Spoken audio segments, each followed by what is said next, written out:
Nuke is one of my favorite maps in CS, but even at a high elo, I still see it being played incorrectly, so I thought I'd show you guys some of the 8 most common mistakes I see so you can avoid making them. Let's get into it. The most common mistake I see is having a dedicated mini player. Mini isn't actually a position you should be playing all that often.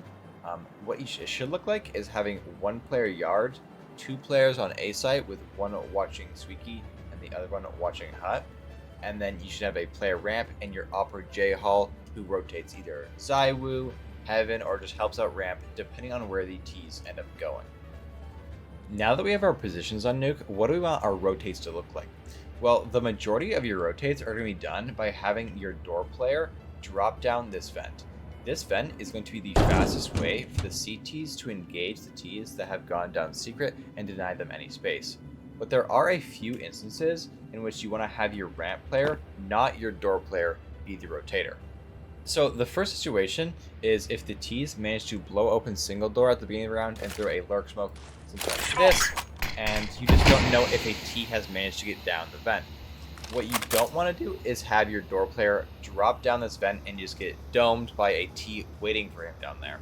So what you're going to do is have your ramp player simply rotate down after that smoke has been thrown and try to clear out B site by himself. So the second situation in which you're going to have the ramp player rotate is when the T's do an actual ramp execute. The job of the ramp player isn't to get a massive multi-frag, but rather to get this first pick and then rotate down ramp as your opper is sitting in J Hall with playing an off angle, something like this. Then you get a one fight, get a pick, B2, and then you can have an easy fight down on B site with a massive man advantage. A common mistake I see by top hut players is in the way they drop off of the top hut. Now, if you just try to come over here and jump off silently by crouch walking, you make a ton of noise. But there is a way to do it silently. So if you come back up here and then crouch walk, but have your character stand up as you are falling from one level of the box to the next, your character won't make any noise like this. And you just keep doing this all the way down, and the T's won't hear a thing. Boom. Now you have completely and silently dropped off of top hut. Another movement mistake I see a lot of players make is going up this ladder incorrectly. Now, most of you know that holding W and D and going up sideways is faster than just pressing W. But what a lot of you don't know is how to correctly exit from the ladder once you're at the top. So if you come to the ladder and then jump up trying to move forward, we can see that our character model actually pops up in the air and then lands straight back down. Now this popping up will actually block our teammates that are coming up the ladder behind us. So what we want to do is instead, when we're at the top, simply flick our mouse to the right. It looks something like this. As you can see, our character model gets quickly out of the way, so our teammates can do the same thing, and we can all get up here just as fast.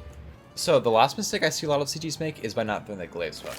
The Glaive smoke is a pretty simple smoke to throw by just bouncing a grenade right at the bottom of this gray box. This smoke allows you to sneak your way into Africa over here, or play from Glaive right back here and try to fight this player that's on Marshmallow, or even allow your opper to go for a cheeky little peek on the other side of red box and try to catch the T's that are outside, and also give them cover on the way back. All the smoke does is give you more positions to play from and make it harder for the T's to play outside. Switching over to T side, the most common mistake I see T's make is by fundamentally not understanding how Nuke is played. Now, Nuke is played by the T's forcing CTs to rotate and then hitting the weak bomb site. An example of this is by hitting these outside smokes that land right here and right here. All this does is make the CTs think that a T could have lurked down onto secret, onto B site, and it forces one of the players from A site to rotate down. Now, there are a couple other util sets we can throw that mimic these same effects. So if you throw some smokes that land outside like here, you get the same benefits of tricking the CTs into thinking that they're on secret, but also allows us to lurk into garage here and try to isolate this garage player and even sneak our way into heaven and hell. It also allows us to send a player in through mini over here and try to take A side through mini like this. If instead we want to have the ramp player be the one rotating, what we're going to have to do is take ramp control. So we can do this pretty simply by having 2 to 3 players come ramp. What we're going to do is have the first player jump spot, making sure that there's no player holding this little head glitch right here. Then have the second player come to this wall right here, crouch, and just huck a flash right above this light right here. Now, this will blind anybody that's holding from ramp or J-Hall, and at which point you can simply swing out and try to take just control of top ramp over here. Back in lobby, a big mistake I see a lot of teams make is not blowing up single door every single round. Now, blowing up single has 3 big benefits. 1, it allows us to open up a new sight line onto any CTs that are on A site and try to take some early fights and get a pick. 2, it allows us to lurk onto A site silently at any point in the round, as we no longer have to open up a very loud door. And 3, we can actually cause a CT rotate. Now, how do we cause this rotate? Well, if we combine this frag to blow open the single door with a smoke, we can actually trick the CTs into thinking we have dropped down the vent. All you want to do is throw a smoke as you're running like this, and it pops right outside the door. Now you can easily just run into vent, makes noise like this, boom, you have access to B site. Since the Ts can get down here so quickly and quietly, the CTs have to respect it with their ramp rotator. The last mistake I see Ts make is by executing on A site without their hut molly. This hut molly can be thrown pretty simply by just doing a running jump throw as you cross this line right here.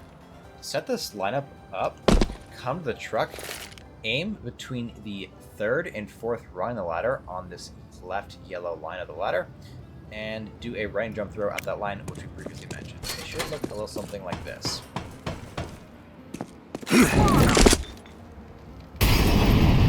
And that's all the tips I had for you guys today. If you want to see more videos like this, make sure to subscribe. I post a new one every Friday. Also, check out my Twitch. I stream most weekday mornings. Thanks.